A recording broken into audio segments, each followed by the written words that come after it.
So thank you again. I'm going to begin with just a brief introduction. I'll say a little bit about the series and why we gathered today, and then we're going to open up what I imagine is going to be a very robust conversation.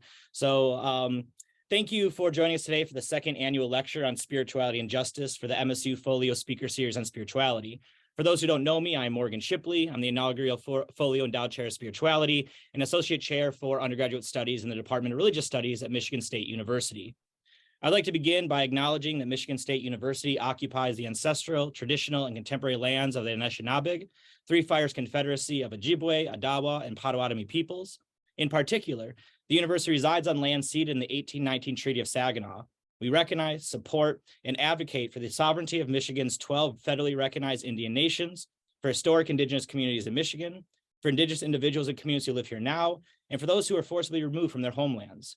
By offering this land acknowledgement, we affirm Indigenous sovereignty and will work to hold Michigan State University more accountable to the needs of American Indian and Indigenous peoples. Additionally, I would like to thank today's co-sponsors, the Center for Integrative Studies in the Arts and Humanities, the College of Arts and Letters, the Department of Religious Studies, and Peace and Justice Studies. Initiated in honor of Father Jake Folio, an alumnus, former faculty member, longtime priest, and mentor to countless MSU student athletes and coaches, the MSU Folio Speaker Series on Spirituality offers the opportunity to explore the manifold meanings and applications of spirituality in the contemporary world through lectures, talks, workshops, and experiential events. In addition to an annual keynote, which was delivered this past November by Professor Roger Gottlieb, the Speaker Series includes a yearly faculty lecture to be delivered this spring in relation to Earth Day by Professor Gretel Van Wieren, as well as events and talks dedicated to highlighting the connection between spirituality and justice, which is why we gather today. Established to advance Father Jake's commitment to others, to the academic study of the human spirit, and in relation to his efforts to expand understandings of spirituality beyond strictly religious concerns to the myriad ways humans seek meaning and to find what matters most in their lives and to their communities, I cannot be more thrilled to welcome Professor Bron Taylor to the MSU Folio Speaker Series on Spirituality's second annual lecture on spirituality and justice. Professor Taylor's played a foundational role in not only advancing the study of spirituality, religion, and environmentalism, as well as profoundly impacting my own work, but also, and much like Father Jake, expanding our understandings of spirituality and religion into everyday life. Rather than a traditional lecture, today's event will be a conversation between Professor Taylor, Professor Joshua Genske of Monmouth College, and myself. Joshua Genske is Assistant Professor of Religious Studies at Monmouth College. He holds a PhD in Religious Studies from Stanford University with specializations in modern religious thought, ethics, and philosophy.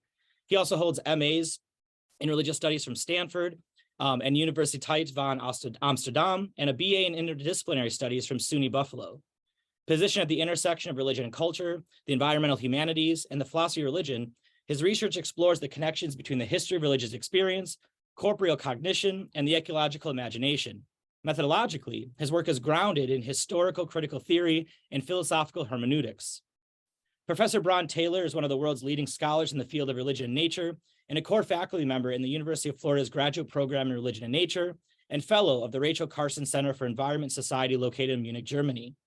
He is the editor-in-chief of the award-winning Encyclopedia of Religion and Nature, published 2005, and he founded the International Society for the Study of Religion, Nature and Culture, and its affiliated Journal for the Study of Religion, Nature, and Culture, a quarterly journal that he has also edited since 2007.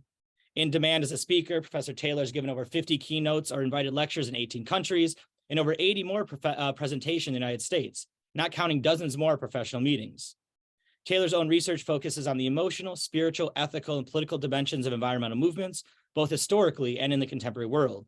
He has led and participated in a variety of international initiatives promoting the conservation of biological and cultural diversity. His books include Dark Green Religion, Nature, Spirituality, and the Planetary Future, 2010, Ecological Resistance Movements, The Global Emergence of Radical and Popular Environmentalism, 1995, and Affirmative Action at Work, Law, Politics, and Ethics, 1992. A Q&A session for which I'll act as monitor will follow the talk. The chat feature is not in use, so please use the Q&A if you have any questions, and I will monitor those throughout the time together. Please join me in welcoming Professor Bron Taylor. Thank you, Bron. It's nice to be with you and everybody out there. Joshua, are you muted? Thank you. That always happens at least once or twice for me. So, Dr. Taylor, you've had quite a wide-ranging scholarly career. which has included intensive study of grassroots environmental movements around the world, including the most radical of them, as well as efforts by some of the so-called world religions or global religions to mobilize their co-religionists in response to the environmental crisis. And also, you've been studying for decades what you call the global environmental milieu. And you've argued that there's been a convergence amongst very diverse actors towards what you've called a dark green religion, or what you've called dark green religion, who are among the most ardent pro-environmental actors around the world today. You've even written about connections to Mother Ocean that many surfers have had, which leads them to becoming environmental advocates or activists of some sort. I wonder if you could tell us something about your background and how your interests unfolded. And it would be wonderful if you could also briefly summarize some of the most significant things you've discovered along the way. I know that's a lot. Well, that's a very nice way to kind of get started, I think. Like many of the students who are listening in today, in my late teens and early 20s, I became very interested in and passionate about the predicaments we had put ourselves in, from nuclear war, nuclear power, wars in Central America and so forth, and civil rights. And I began to notice that religion was oftentimes a hindrance to moving forward on those causes, as well as sometimes a resource for them. So I began to study grassroots movements for social justice when I was in college, specifically the liberation movements in Central and South America that were deeply informed by a kind of radical reading of Christianity. And I found those moving and compelling. But I also noticed that they were deeply, what we would use in today's terminology, anthropocentric, human-centered. They really didn't address the extent to which the erosion of Earth's ecosystems were negatively impacting people in the very struggles that they were trying to ameliorate. So when I was working on my PhD at the University of Southern California, I began to notice that there were people in the late 80s. Well, I began to notice them in the late 80s, about 87, but I began to notice people who were engaging in acts of civil disobedience and even sabotage to prevent the erosion of biological diversity. And intrigued, so I went and began to get the publicity that they were putting out. And I learned that this movement had formed around 1980. They called themselves Earth First, which was kind of announcing that we ought to be prioritizing the well-being of all the living systems of the Earth, not only so that we can flourish, but so that all life can flourish. And these folks were animated by a deep sense of belonging and connection to nature, and what we would call in environmental philosophy intrinsic value theory, namely the idea that all life is valuable, whether we find it useful to us or not. I also began to notice that these folks were often deeply spiritual in the way they described their connections to nature. Some were drawing explicitly on religions originating in Asia, especially Taoism and Buddhism. Some had been moved by and were intrigued by and were trying to borrow from Native American cultures. They also had a perception that religions that originated in the West, especially Christianity because of its power, but also, at least implicitly, Islam and Judaism, their impression was that these traditions promoted environmentally destructive attitudes and behaviors. And in this, they were drawing on some of the early environmental historians, Clarence Clacken and Lynn White, for just two examples. But this kind of critique goes back very deeply, actually. And so here we had some people who were mobilizing around the effort to reverse deforestation and biodiversity erosion and drawing on various forms of religion, including, which I haven't mentioned yet, some of these folks were avowedly pagan in their orientation. And they had a critique of the dominant society and the and Western religion and philosophy. And I wasn't sure whether I agreed with their critique or their perceptions. But I thought that whenever people are willing to go to jail and risk their freedom to convince the rest of us about something, that at the very least, we ought to take seriously their perspectives. So long story short, shortly after finishing my PhD, I left for the woods to study that group intensively. And before long, I decided that I needed also to look at the way these kinds of eco-social movements were evolving around the world. And as I continued this study, both ethnographically, historically, and by reading the research of others in other places, I began to perceive that there were some patterns emerging. And some of those patterns we identified in a book called Ecological Resistance Movements that you talked about. But over time, I was privileged to travel widely around the world, hanging out with grassroots environmental activists who were challenging their nations and even the United Nations to dramatically move toward more sustainable lifeways and livelihoods and to address the climate emergency and so forth. And again, I began to hear the same kinds of spiritualities. I began to see the same sorts of spiritualities. While very diverse in some ways, there were some common denominators to them. And eventually that emerged into this argument that I made in the book, Dark Green Religion, which has found a lot of interest, in part because, as I said in the book, if I'm not crazy, people around the world will see their own examples of the phenomena that I'm describing and the patterns I'm observing, and they will see that this kind of thing has cultural traction. It's spreading rapidly around the world. It's exercising at least some influence, but again, it's facing very strong obstacles. And some of those obstacles, as it happens, are deeply rooted religious values, not only in the West, but actually around the world. So this also led to a turn towards studying the world's religions to see whether these folks were who were enamored with Buddhism or Taoism, whether those traditions actually led to greater environmental mobilization. And so with Morgan, with your colleague, Gretel Van Wieren and Bernie Zelaya, another colleague of mine from the University of California in Santa Cruz, we reviewed some 700 articles to look at the best research available on religion and environmental behavior, and ended up concluding that it didn't appear that there was significant mobilization under the sort of world religions categories responding. So it was more these kind of countercultural, more radical movements that emphasize spiritualities of belonging and connection to nature, kinship with all organisms, that often had animistic and kind of Gaian spiritualities, and a deep love of nature, that were really the ones that were most dramatically mobilizing to address the ecological and social crises that we're facing today. Thank you for that response. I think it did a wonderful job, I think, situating what the rest of this conversation really will look at, which is trying to think through the complexity of religion, spirituality, environmental responsibility, environmental actions, politics.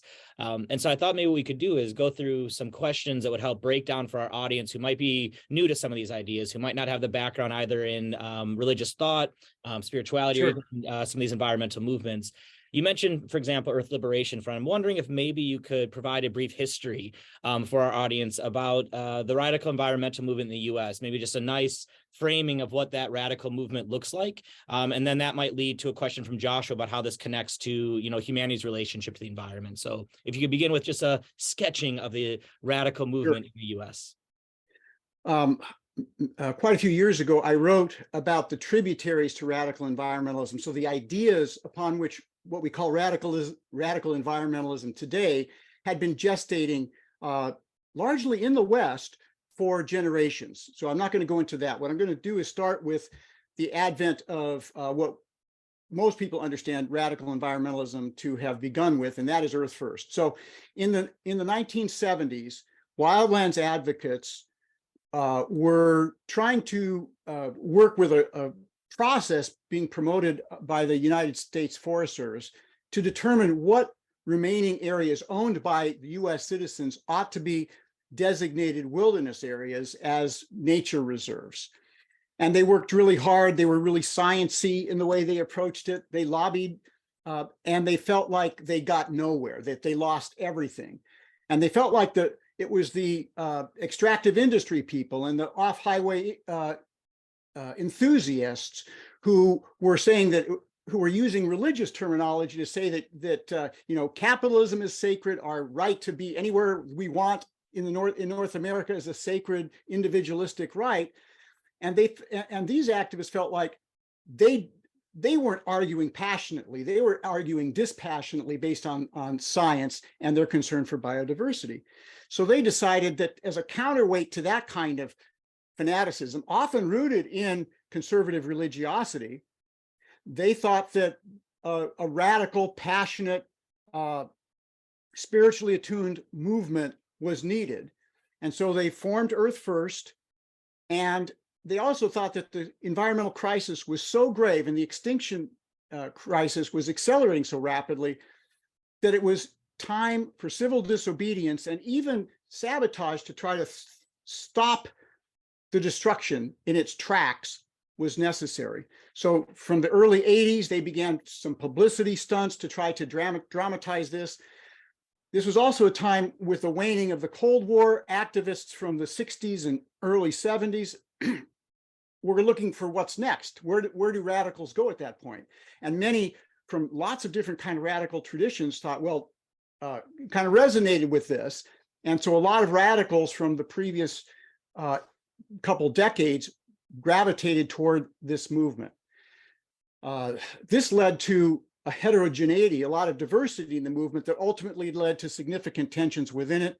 After about a decade, the movement splintered into those who really wanted to focus on biodiversity and wildlands preservation, and those who, to use today's jargon, wanted to be more intersectional. Yes, take seriously the environmental causes, but to network with all of the other kind of social justice oriented causes out there. Now that's a bit of an oversimplification, but that's part of what the schism, the great schism around 1990 took place. About this, also in the late 80s, some people decided, and especially these were the kind of the more anarchistic among these radicals, decided that tactics such as arson were legitimate. And from the late 80s and then into the 90s, that kind of tactic increased in its use. In 1992, some activists in the UK invented the trope, the Earth Liberation Front, on the one hand, kind of evoking this mischievous, elvish ethos, but very hardcore advocacy for sabotage. And some of these folks thought that industrial civilization, capitalist industrial civilization, is unsustainable and it needs to be brought down. And so they would even try to attack the energetic infrastructure of advanced industrial civilizations. Long story short, early in this century, after 9/11, some 24 people associated with this radical Earth Liberation Front were arrested in the US.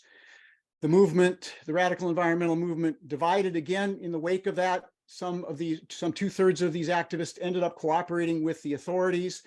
The movement wasn't sure how to deal with people like that. And so for the last almost 20 years, more like 15 years, the movement, much less was heard of the movement. But in some ways, what the movement did is it shape-shifted. Lots of regional radical environmental movements, groups emerged. A law-based radical environmental group known as the Center for Biological Diversity emerged starting in the early 90s. There was the Wildlands Institute that emerged that was focusing on wildlands. And today we have kind of kindred movements emerging. Right before the pandemic, Extinction Rebellion was becoming really big. And we're expecting it to kind of gear up and get moving again. So there's many different forms of this radical environmentalism. They've always tried to be in solidarity with indigenous people, which has been difficult at times, but also productive. And we could talk about specific campaigns and successes. and failures. But the movement, I think all the conditions that gave rise to this movement in 1980 have intensified since then. So we can only expect, in my judgment, more radical environmental action in the coming years.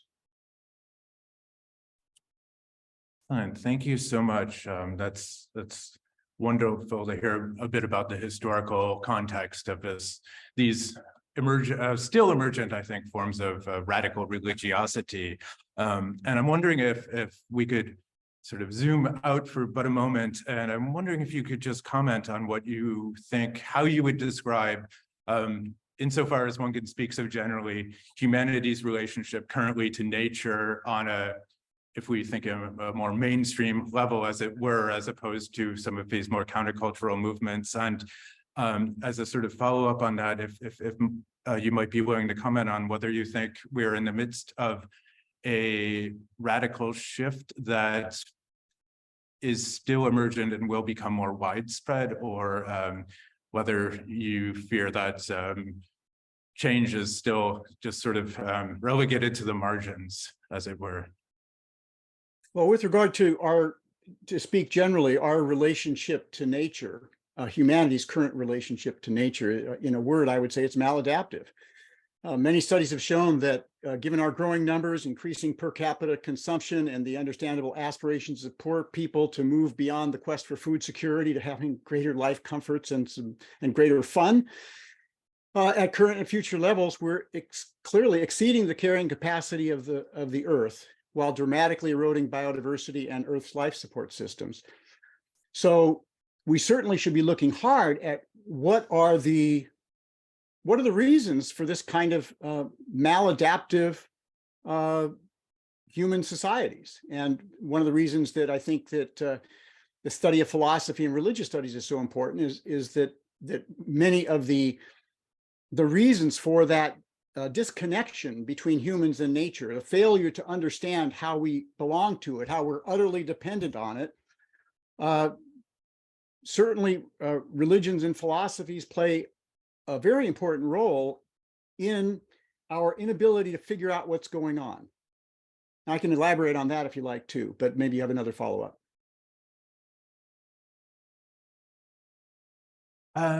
No, that would be great to get perhaps a bit more elaboration on that. I wonder if you see change really becoming a more centrifugal force as these countercultural movements, or movements that are sort of had started in the margins of what we might think of as the history of Western religiosity, are gaining more and more renowned and more becoming more visible. I wonder if you think that this will become a force that will actually bring them more to the center. Well, some of the early radical environmentalists thought that by having a truly radical kind of environmental left, that you would shift the political continuum more to the, away from the far right, and where even kind of regular contemporary politics would provide more opportunities for Greens, whether they were moderate or radical. And I think there's some evidence that has had some such effect. I've argued in the book and subsequently in the Dark Green Religion book that these movements have tremendous cultural traction around the world, in part because the proportion of people who no longer find the world's traditional religions or the world's predominant religions compelling, nonetheless are looking for meaning and purpose.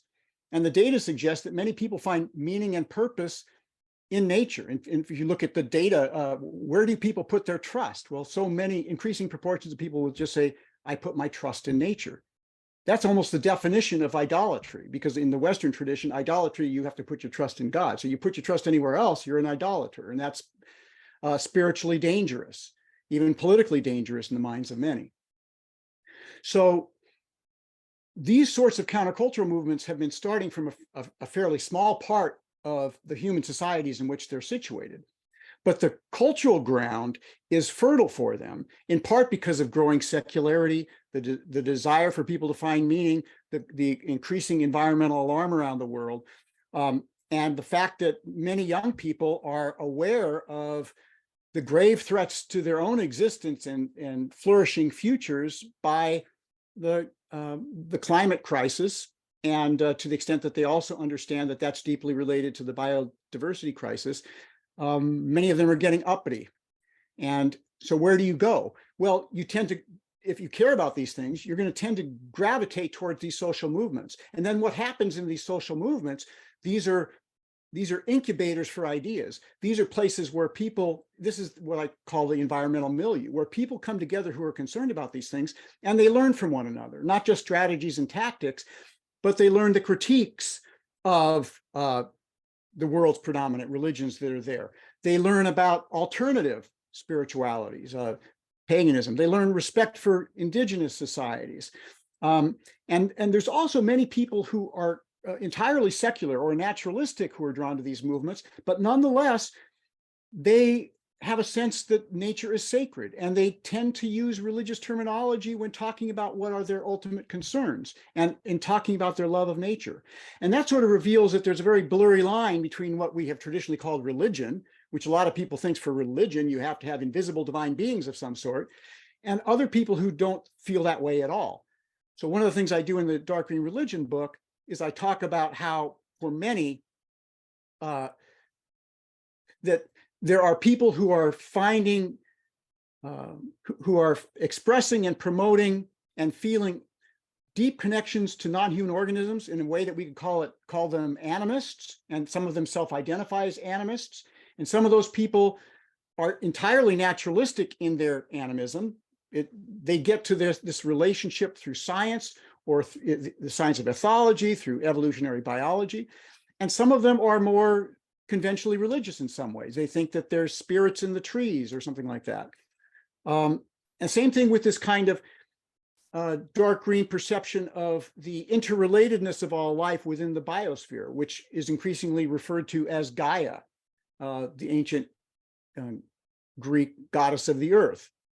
And so for those folks, they can also be entirely naturalistic in the way in which they look at things through this biosphere science. Or they might be more conventionally religious and view the entire biosphere as the body of God, as some theologians do, or the whole universe as tantamount to God. These people we might call pantheists, or the world or the universe as a whole is divine. So while there can be a lot of difference among these emerging green subcultures, there's also interesting convergences. And there's something like, I've identified kind of like 10 major traits that we tend to find in these movements. Thank you very much for that question. If it's okay, Joshua, I'll jump in right here. I think we had a question in the Q&A that I think is interesting. It builds off of what you're saying there, and it connects to some ideas that you just brought up in your response, Bron, that maybe you could help unpack for our audience. But I'm going to begin with the question from the Q&A to kind of be a little bit provocative, and then I'm going to situate the question. But the Q&A question is that why is it that those religions who view heaven in the clouds seem to trash the planet with impunity, while those religions who view God, Gaia, nature as heaven or as sacred wouldn't dream of trashing the planet? And here maybe is an opportunity to distinguish, as you do in your book, Dark Green Religion, what do we see as the difference between, religion, green religion, dark green religion, and even spirituality as it really connects to our responsibility to nature and the environment? Okay, so I like to distinguish between religious environmentalism, if by that we mean those people in the world's predominant religions who have sincere and ardent environmental concerns and are trying to mobilize their traditions to address our environmental predicaments. All the world's predominant religions have actors like that. If you talk to them in some depth, as I have and many other researchers have, you find that they're having a hard time turning their traditions green. And Gretel and I and Bernie, we've kind of identified some of the reasons for that. But one of the interesting dynamics there is that once to kind of fully integrate these sciences into your religion, you have to have what I would call a liberal epistemology. In other words, you have to be willing to leave behind some of the traditional doctrines of your tradition to fully incorporate the science, because a lot of these traditions have ideas that don't cohere with science, right? And once people make that move away from considering their sacred traditions and their sacred texts to be inviolable, that can be a slippery slope out of the tradition. And it can also be a slippery slope to less influence within the tradition. And so, to borrow a line from Kermit the Frog, it's really hard to be green when you are in one of the world's predominant religions. So these folks are, really, to use the expression, they're trying to do the Lord's work, but it's just very difficult. Now, one reason for that, I think we could, to oversimplify greatly as I'm doing today, the author, the novelist Daniel Quinn, wrote a book called Ishmael, and then he wrote another fascinating novel called The Story of B. You got it right there.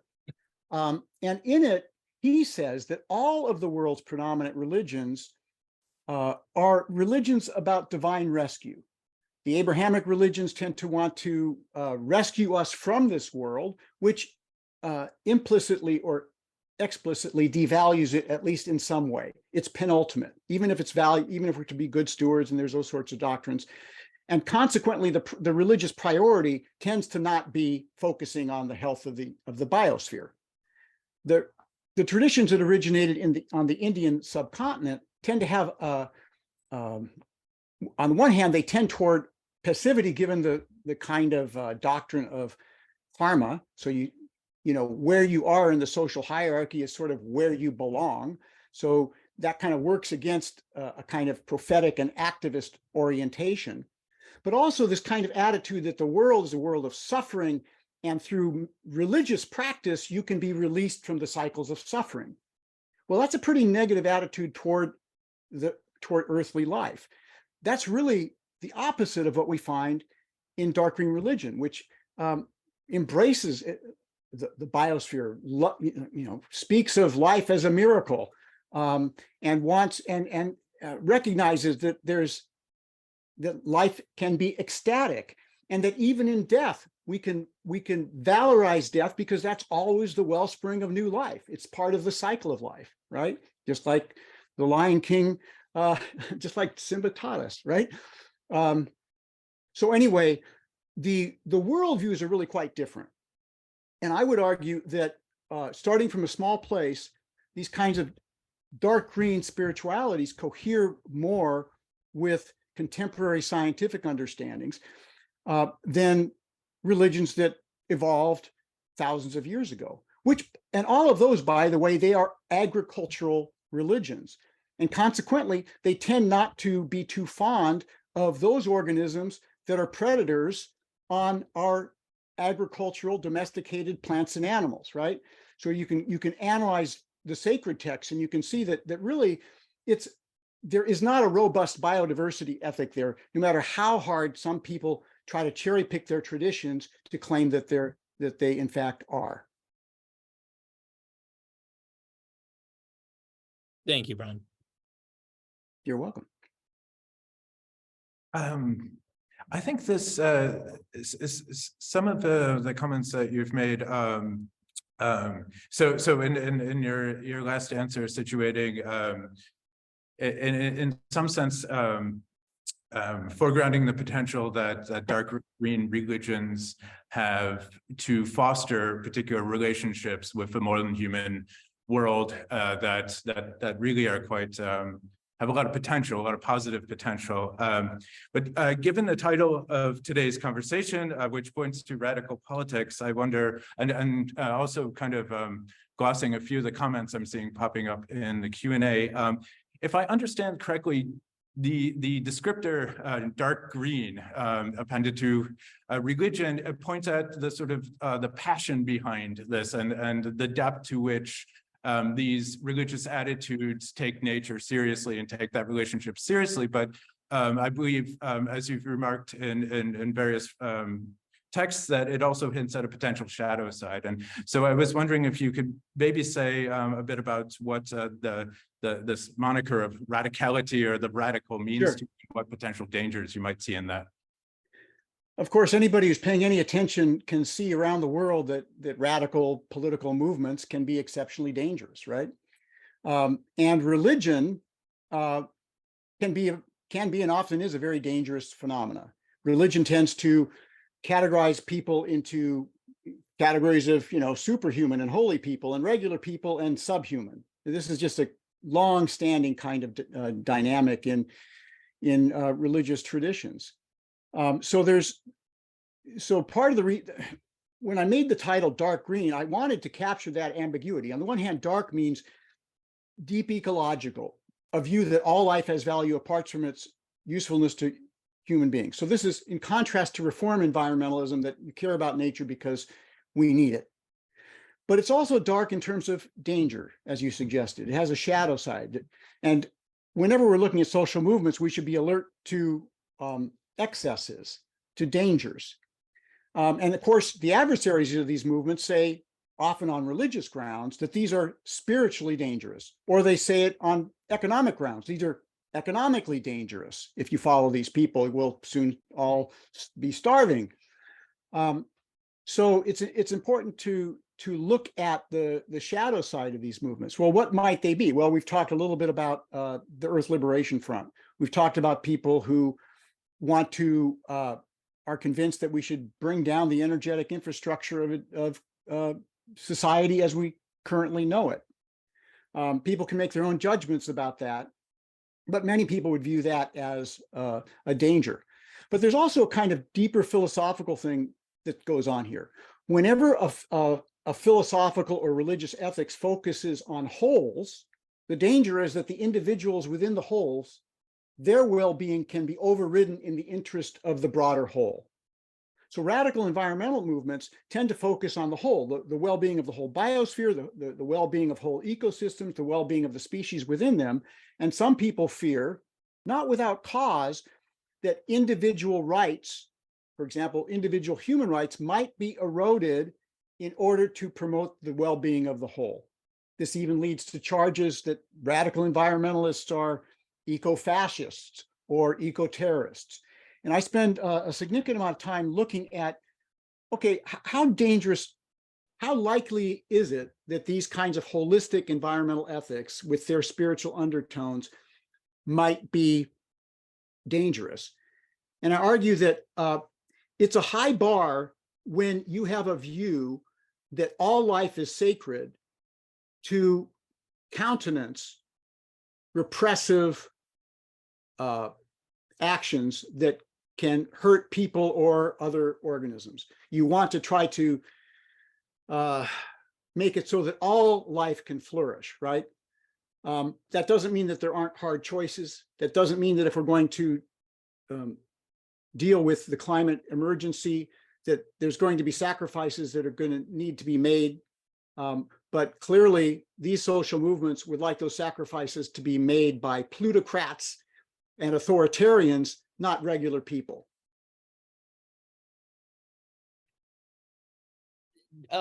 Given that response, do you see, I mean, when we think about contemporary politics, when we think about radical politics, do you see even that label, though, of things like eco-terrorism, eco-fascism, radical environmentalism as a mechanism to devalue kind of the underlying critique and knowledge that these groups are bringing? I mean, obviously, we need to be concerned with access. We need to be concerned with violence and destruction.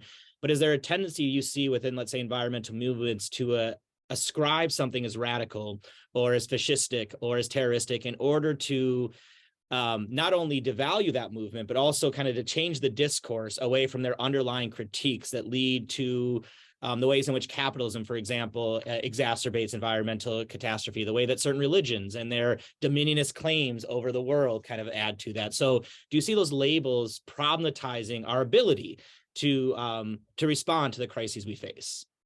Absolutely. On the one hand, adversaries of these movements, people who have economic interests in the current status quo, use these kinds of critiques to denigrate the movements that they consider to be a threat to their privileges. It's also the case that sometimes academicians parrot those kinds of critiques in exaggerated ways that is counterproductive to creating the kinds of multi-issue coalitions that are needed. I mean, quite clearly, if you're going to promote environmental well-being, that human beings need to be taken care of. Because if they're not taken care of, and if they're on the margins, and to survive, they need to, they think they need to cut down a tree and plant something, or kill endangered animals in a forest because that's the only food that's available to them as they are increasingly marginalized. You know, nobody who has enough calories themselves can kind of condemn that if in fact that's the situation. So it's quite clear that we need to have movements that recognize complexity and the interdependency of all of these issues. It's not the case, however, in my judgment, that everybody can or should be working on the same issues, right? Because, and so what those who are focusing on wildlands conservation and biodiversity might say, and I think legitimately, is that there's far fewer people working on those issues and who care about those issues than they care about all the human injustices in the world. So while they are supportive of those movements and vote in ways that support those movements, and may show up at a demonstration here and there in support of those movements, these wildlands defenders insist that somebody needs to put the earth first, to borrow that slogan, and that's what they are prioritizing in their own activist lives. If I could just follow from there, and this reflects a question that's also in the Q&A that I'm going to adapt from, but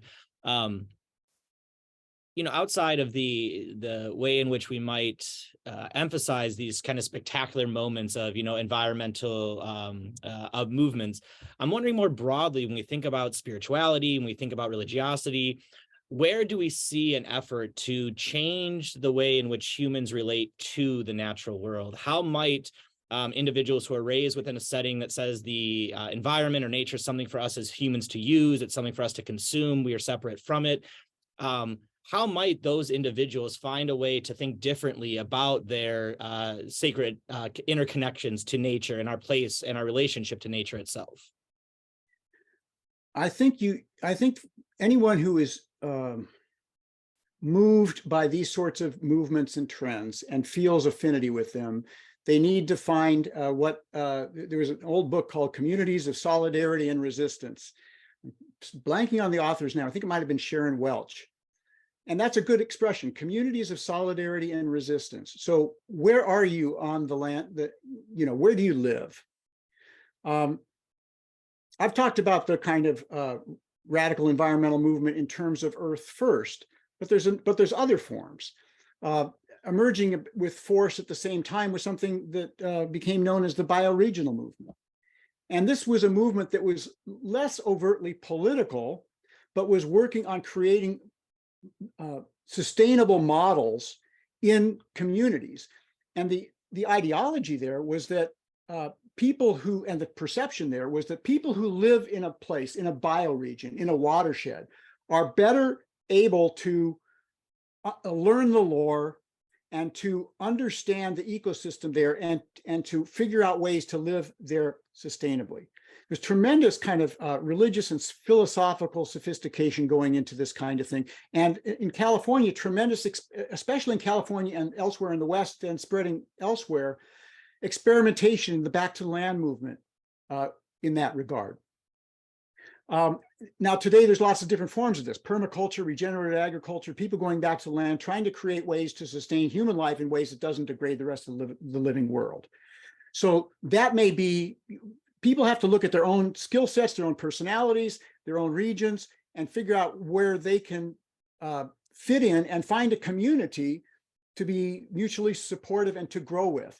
Now, maybe you're in a region where, you know, replete with, maybe you're in a region with lots of native societies, native nations still there that are fighting for sovereignty and fighting for environmental justice. Maybe then you're in proximity and you can develop relationships and figure out what your intercultural manners are. So you can be in authentic alliance with folks in these kinds of causes. Or maybe you live in a big urban area and there's all kinds of ecological injustices that disproportionately impact people of color.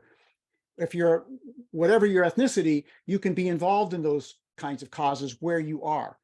So we don't really know what the tipping points are to create a more sustainable society, but we do know that if everybody who feels this way isn't dramatically active, then there will be no tipping points, right?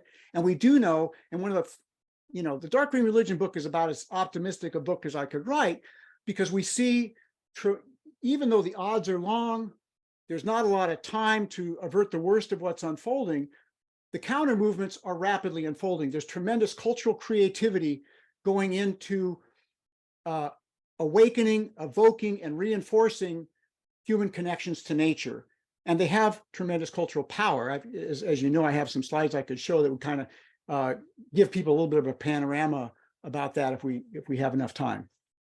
I would love if we could invite that in right now. I think it'd be a really concrete way. And there's a few questions that have come in the Q&A where I think people are looking for, those moments of consciousness raising, and how, if you are, you feel that allyship, or you feel an affinity to nature, to these responsibilities, how might, again, we both grow in our consciousness, but then also take that next step to actually be a source for change. So yeah, if you could walk through some of those examples, I think would be great. And then Josh, you could jump in after that with a question. It'd be wonderful.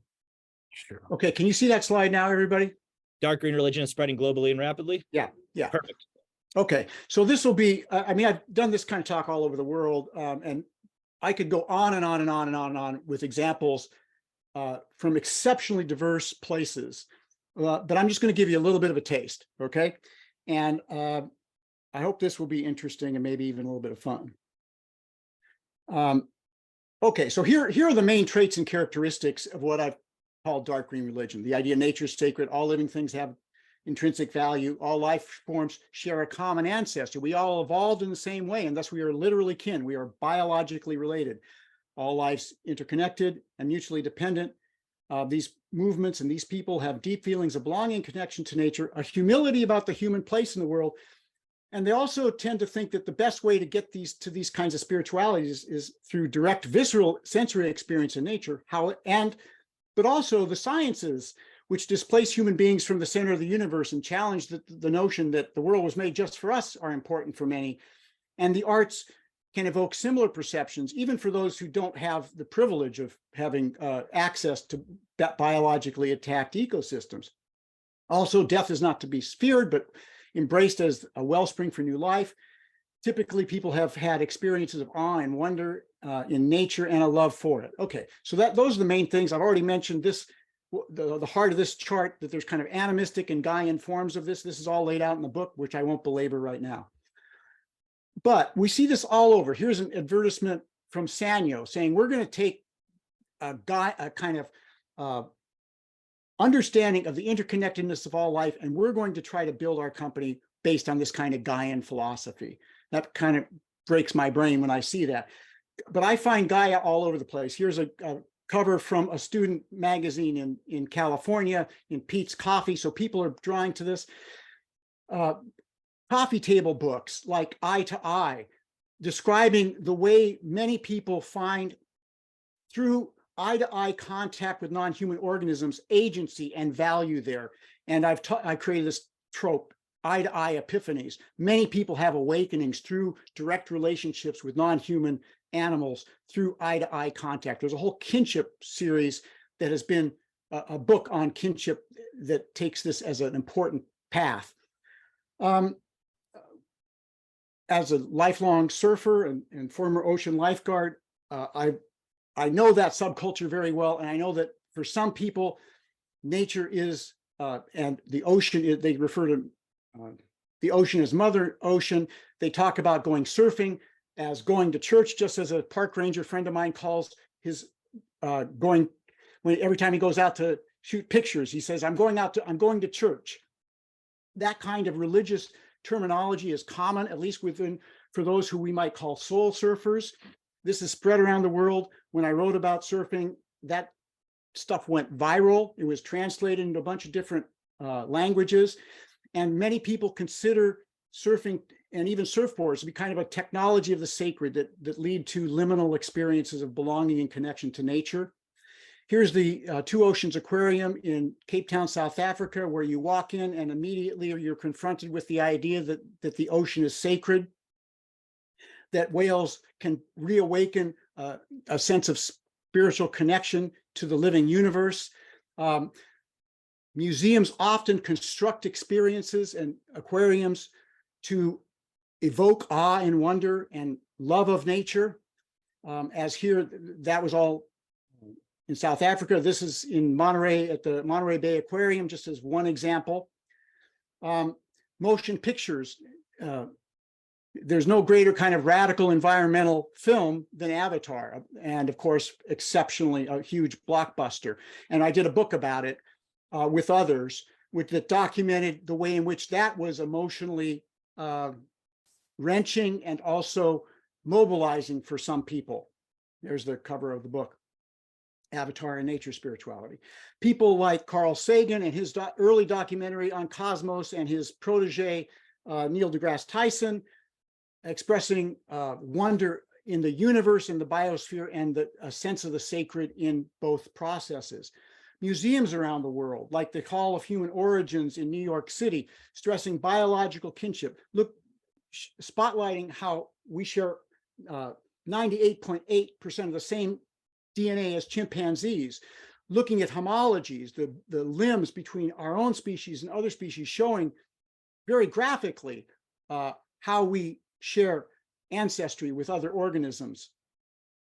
We could go to the so-called cradle of humankind near Johannesburg in South Africa, where evolutionary kinship from the very beginning, as well as within our own species, is taught, where there's, given that racist fraught history, the emphasis is that we are one species, which kind of counteracts some of the emphasis on identity politics. Let's talk about how we are all one species. And as is often the case, Gaian principles are mentioned at science museums. Or we could go popular culture, like Animal Kingdom, where the Axis Mundi, the sacred center of the park, is this massive baobab tree modeled on the African tree of life. And in it, the sculptors intertangle the limbs and branches and wings of different organisms, symbolizing interconnection. But what I want to kind of end this quick riff on this with you is just from last summer. I happened to be in Berlin, and they had an exhibition there called Theophany, and another one called The Bone. In Theophany, the recording artist who went all around the oceans of the earth listening to the organisms in it, treated the organisms as the cast, and people would go into this room and listen to the sounds of these organisms from around the world. His idea was quite animistic. He wanted humans to listen to these other beings, to hear their voices. The Bone was a VR experience by other artists that took you in a VR experience into the shell of a salmon. And then two salmon spoke to you, one from Chile in a farm, talking about how his species had been kidnapped from the Nordic waters and were suffering there, genetically engineered, imprisoned. And then that was contrasted with the Norwegian salmon, the salmon off of the Norway coast, who were in proper reciprocal relationships with the Sami people, the native people of the north.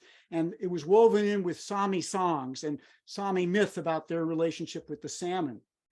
And then almost last, I also happened to be last April in Paris after giving a talk.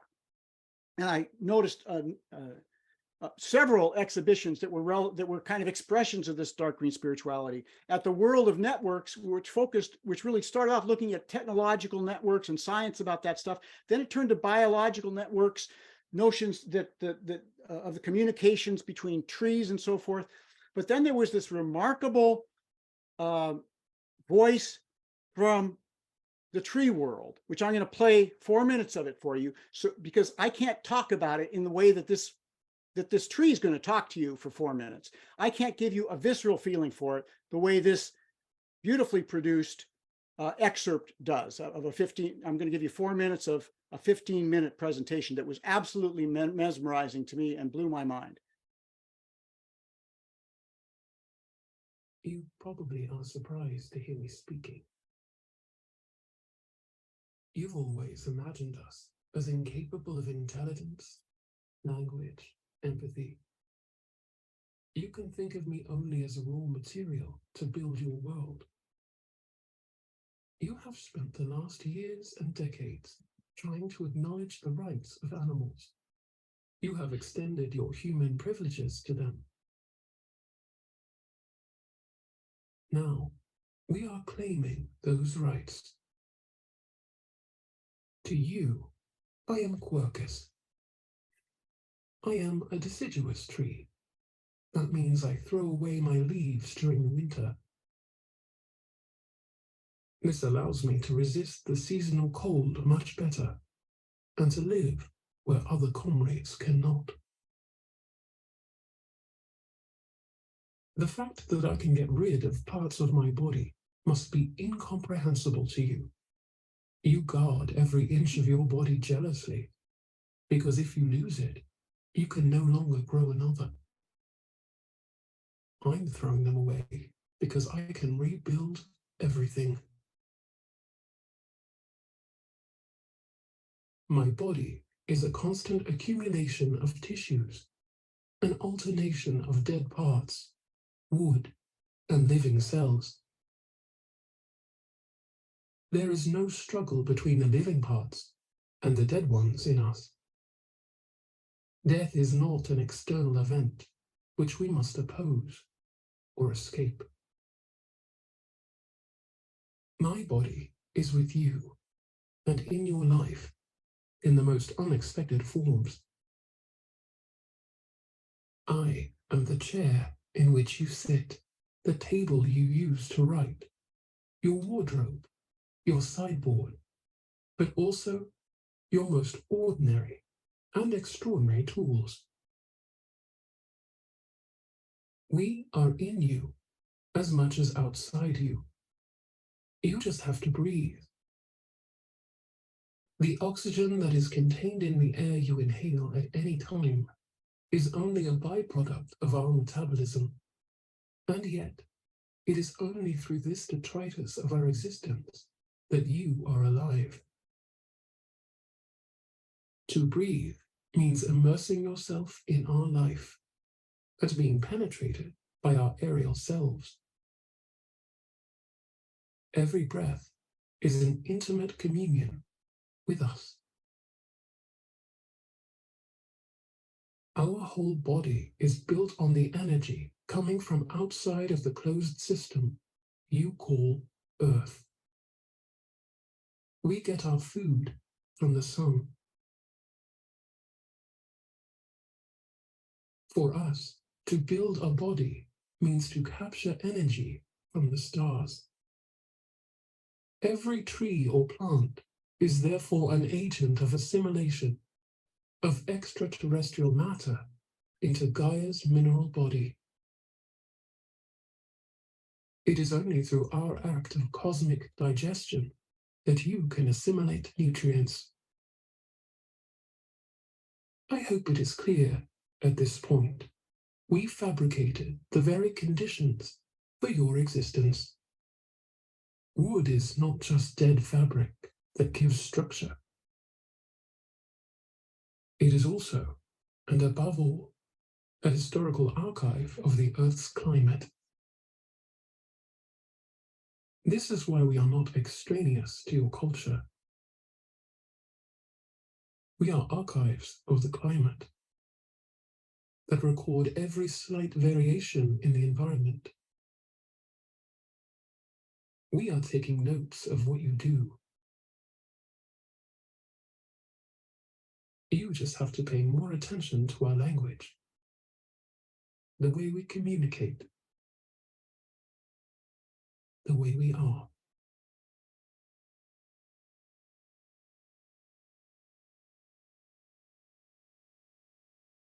Oh, hold on one second.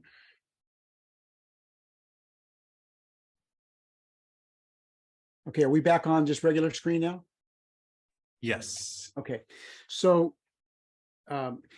when you understand the science upon which this is based, and you listen to this, it's a little bit more difficult to kind of think that you and your species are all that, right? I mean, there's also a very interesting act of what I would call the animistic imagination. Here is a human, a philosopher wrote the script, and a bunch of Italian artists who put this together, and they are imagining what trees would speak to us if they could, right? Now, who else is doing that? I had another slide that I turned it off too quickly. The next and final slide I was going to show you is just a cover of the book, The Overstory by Richard Powers. Both of these are in a genre that I would call arborphilia. The Overstory is about trees, and Richard Powers won a Pulitzer Prize for this book, and it's now translated in a bunch of different languages. It's only been out for a few years. Interestingly, in an interview before he won the Pulitzer, he in the LA Review of Books, he said, in this book, there's a lot of what Bron Taylor calls dark green religion in it. And indeed, there are radical environmental characters. There are arboreal arborists. There are scientists, scientific characters in it, all whom in their own ways love trees, respect trees, and have reverence for trees. So we find, I think, as environmental alarm is increasing, we find just this huge proliferation of ways in which people are trying to express and promote those kinds of spiritualities, with the hope that that will help mobilize people in concrete actions. So, for example, I didn't mention Disney Nature. And one of the things that blew me away when watching one of the early Disney Nature films, they created a whole division to create nature documentaries, was that the vice president in charge of that division said, at Disney, we are teaching the intrinsic value of nature. Now, when I heard that, to be honest, that blew my mind. I mean, we can, environmentalists and others have many critiques of things that happen under the Disney empire, right? And many of those are justly made. That said, as I've argued a long time ago, there's kind of a battle within Disney for its heart and soul. What's it really about? And there have been people promoting these kinds of spiritualities in different artistic endeavors for a long time. That language, the intrinsic value language, really only began to emerge in the early 70s out of the earliest environmental philosophers. So to see that now animating the head of that Disney Nature division, I think is very, very interesting. And just one more example of the spread of these kinds of nature spiritualities. I really appreciate that. I know Joshua has a question here, but just, as a father for 4 children, I found that in engaging with Disney films, I'm either enraged at times or absolutely invigorated with the way that they are presenting new ideas for my kids to really think about their relationship to themselves, to one another, and often the environment. And just one kind of logistic question and then just a comment, but what was the name of the exhibit where the tree is talking, the video, what is that from? It was called The World of Networks, and it was at the Pompidou Center. I have an article coming out with a link to the full video that will be published in the Journal for the Study of Religion, Nature, and Culture, but I'm happy to send anyone who wants it, or maybe I could send it to you, Morgan, because it has the link in it, and it has a bunch of pictures that shows some of the diversity, some more of the diversity of the ways in which these exhibitions are promoting these kinds of nature spiritualities. Yeah, that'd be wonderful. And I could share that with, our audience here, because there was a couple of questions about that. And I think it's a really moving, visceral way. And I couldn't help a little bit of thinking about Julia Butterfly Hill, And the way that she talked about, this activist who sits in a tree to prevent it from being knocked down, she talked about communicating, right? In this real sense that I think sometimes we don't quite recognize the way that we have these nonverbal ways of communicating with our natural landscape. So I really appreciate you bringing that to our attention. But Joshua, sorry to hold you off there. No worries, no worries. Thank you.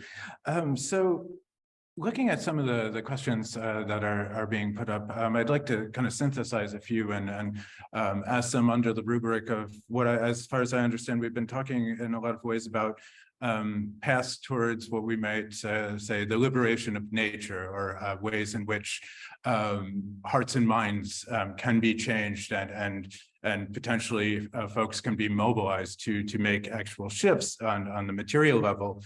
I'm wondering, and a few other people have asked about the role of mystical experience, and we've been talking, I think, a lot about emotional experience and that type of thing. And I'm wondering, in light of contemporary critiques positing that the very concept of nature is in of itself part and parcel of the problem, that it fosters a separatist idea or a binary idea of human and nature. I'm thinking Timothy Morton and others have made this argument and argued that that's something that needs to be deconstructed entirely. And it struck me that when I'm thinking about dark green religion and the path towards the liberation of nature proposed by what we might call dark green religious movements or thinkers, that nature is at the heart, the concept of nature and a particular formulation of what that concept means and its ability to affect us emotionally, perhaps even mystically on a sort of general spiritual level, is something that is central to the concept of dark green religions. And I was wondering if you might be able to say a few words about whether you think this concept is worth retaining, that we need to have something that we can foster an emotional relationship that both promotes an idea of understanding ourselves as intertwined on a deep level, but yet in some sort of way not collapsed into. Yeah, okay, so there's a lot there. Let's start with Timothy Morton and similar folks who are deeply concerned about what they claim is the way that the inherited idea of nature divides us, creates a binary between nature and culture, and ultimately is counterproductive to what we want. I don't think we need to deconstruct it. I just think we need to properly define nature. What is nature? Nature is everything. Gary Snyder, the Pulitzer Prize winning author of Turtle Island decades and decades ago, to paraphrase him, he said, and the Buddhist thinker, Buddhist deep ecology thinker, said, there is no nature. I'm looking at nature right now that has been transmogrified through human enterprise, and I'm watching you across the world. So there's no binary there when we understand what nature is. We transform it. You look at think about the Quercus video. He's talking about how we create objects of wood. It's still, whether it has been cut down and transmogrified by us or is still a living tree, it's all nature.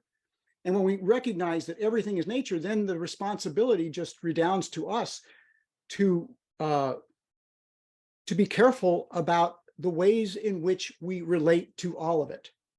Okay. Now, about mysticism, and you may want to follow up on that after I say something about mysticism.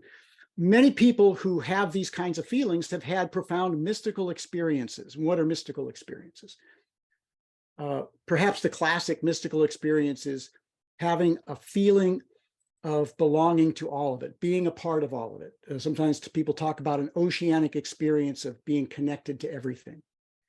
Now, for some, that kind of experience takes place through explicit rituals.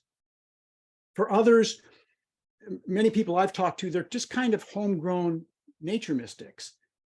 They've just had their own unique experiences of those sorts of perceptions.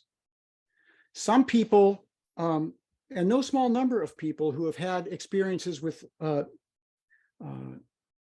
mind-altering plants and chemicals, from LSD to MDMA to peyote and so forth, report that that has kindled or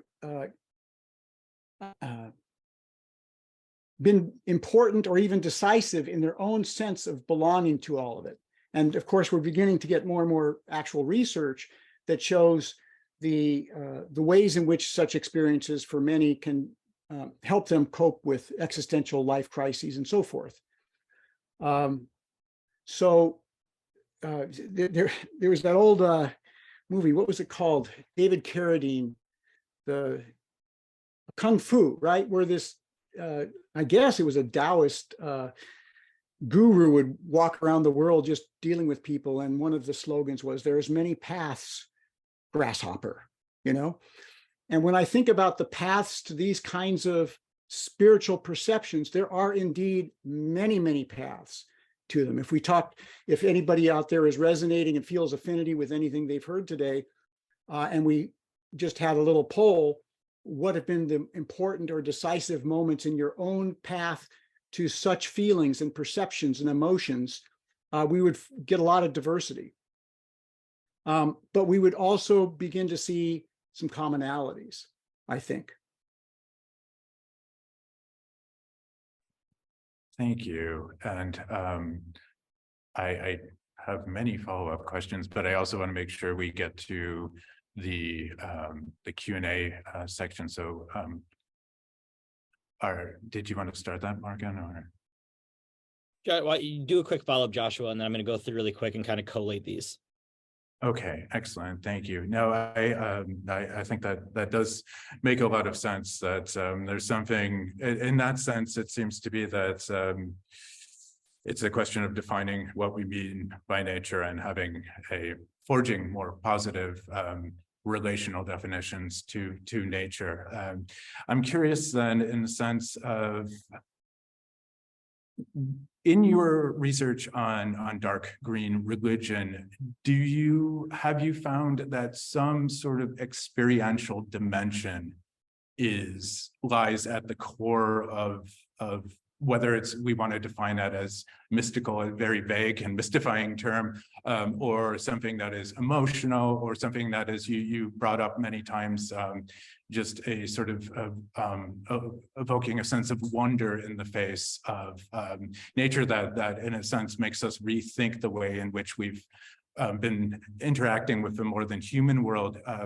Would you say, speaking on a general level, is some sort of experiential core particularly important to what you're calling dark green religion? Or could this be more of just a sort of coldly rational and philosophical, not that philosophy has to be cold, but approach to shifting one's conscious relations with nature? Well, I think, to be honest, there's a little bit of a binary that I wouldn't, I don't think I buy part of the premise of your question, which seems to be a binary between a kind of an emotional and affective path and one that's more rational and cognitive. I think that the rational and cognitive is also a part of our experience. And I've talked to some people who consider themselves really rational, but have these kinds of deep spiritual connections, but they think they really got there just through science. And there's a great, in the Avatar book, there's a great quote from the scientist Carol Yoon, who wrote an op-ed or an opinion piece in the New York Times. And she talked about how she's talking about Grace Augustine in the Avatar movie. And she says, Augustine captures the heart of science, the sort of ecstatic experience of really knowing the living world through the science, right? So that the science for Carol Yoon, is that ecstatic experience of really understanding the living world. And that's a scientific enterprise for her. But it also has emotional impact. If you look at somebody like Neil deGrasse Tyson, who's become a rock star promoting at least a significant amount of this kind of dark green spirituality, he is exceptionally rational, but he's also amazingly passionate, right? I mean, and he even at the end of his typical talks, which are hugely attended, he quotes from Carl Sagan's book, A Pale Blue Dot, and he calls it the Book of Carl. I'm going to quote from the Book of Carl, kind of evoking a sacred text. And then he reads the last few passages of Sagan's book, which are really quite evocative, talking about our interconnection one with another, and our place in the universe and our responsibilities here. The language actually is quite, it reminds me of the language at the end of Darwin's On the Origin of Species, where he says, there's grandeur in this in this evolutionary view of life. And I think Darwin was sort of offering for contemporary people, for modern people, for science-educated people, that this kind of sciencey worldview is compelling and it can provide meaning and purpose. And I think that that's for some people who have really drunk deeply of the sciences, they find that to be the case. And I find that to be the case on a personal level. Thinking, this is from, there's a question in the Q&A that asks about kind of a broader shift towards dark green religion globally in light of our current climate crises. And I'm wondering if you could just think about maybe the general trends or shifts that you do see, the rise in dark green religion. I think you provide some examples, but maybe also talk about it in relation to traditional religion, right? I mean, if we just consider, let's say, Christianity and Islam, we are talking somewhere around 3.5 to 4 billion people. It's a relatively large swath of human population. And so I'm wondering how this dark green religion is both growing globally, but do you also see it as being incorporated in or have the capacity to change the way that traditional religions describe or situate the relationship between humans and the environment or nature? Be happy to talk about that. Let me go out for a second to one other set of slides. Can you see that now? That starts greening of religion? Yes. Okay. So as I mentioned before, there are ardent greens in these traditions, but there are also significant barriers to them. Now, we know that religions are malleable, right? And we know that religions are a bricolage. They're not like something pure if we're studying this in a scientific. People draw from many sources to create religions. Judaism borrowed widely from the ancient Near East, Christianity from Judaism and widely from the ancient Near East, and on and on and on. So we know religions are a bricolage. We know that they're malleable. They change over time. But as the anthropologist Roy Rappaport argued, and I think he's onto something here, those traditions that are written traditions, they tend to reify their ultimate sacred postulates, is the way he put it. And those traditions have a harder time changing and adapting, especially the conservative forms of them that say you have to take it as a whole. Now, of course, nobody takes them as a whole. You can only pay attention to parts of those traditions. So everybody is cherry picking them, right? But some traditions say you shouldn't. And if you start to do things that don't cohere with a fairly clear reading of them, then you can't really move in that direction. Okay, so let me just briefly look at some of the variables that Gretel and Bernie and I identified through this massive comprehensive review. First, as I've already said, there are a few ardent, generally there are a few proportionally ardent greens in the world religions. We've learned that religion is less important than other variables in shaping environmental behaviors. World religions have themes and dynamics that occlude understandings of ecosystems and hinder environmental concern. World religions co-evolve with agriculture and their agricultural societies. I've already mentioned that point. So what broad themes tend to hinder mobilization within the world's religions? The idea that a deity or deities control nature and must be appeased or pleased to secure favorable environments. That's why sacrifice is so important historically in the history of religion. The notion that humans are morally superior and of greater value than other organisms. Such anthropocentrism hinders concern for non-human organisms. The idea that I've already mentioned that the world is penultimate and divine rescue from it is possible. Other factors are that religious leaders tend not to prioritize pro-environmental values and causes, even if they have them personally. because other religious obligations are considered more important, because caring for the congregation is paramount along with a host of practical chores.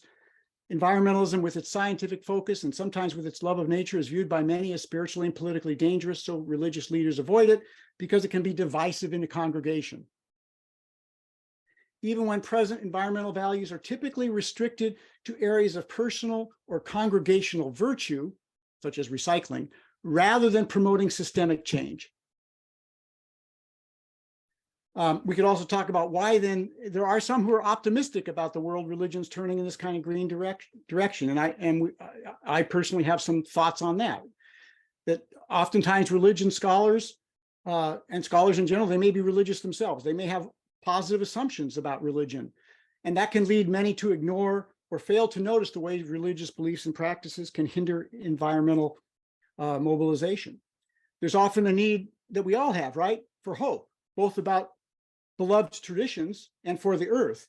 And this can influence what one does and doesn't notice. So this social scientists would call confirmation bias. And scholars seeking to find hope tend to focus on hopeful examples and anecdotes and to study them. We could call that selection bias. One could say that that's one reason I went to study radical environmentalists, because I thought that this may be a source of mobilization. And indeed, that's part of why I went to study them.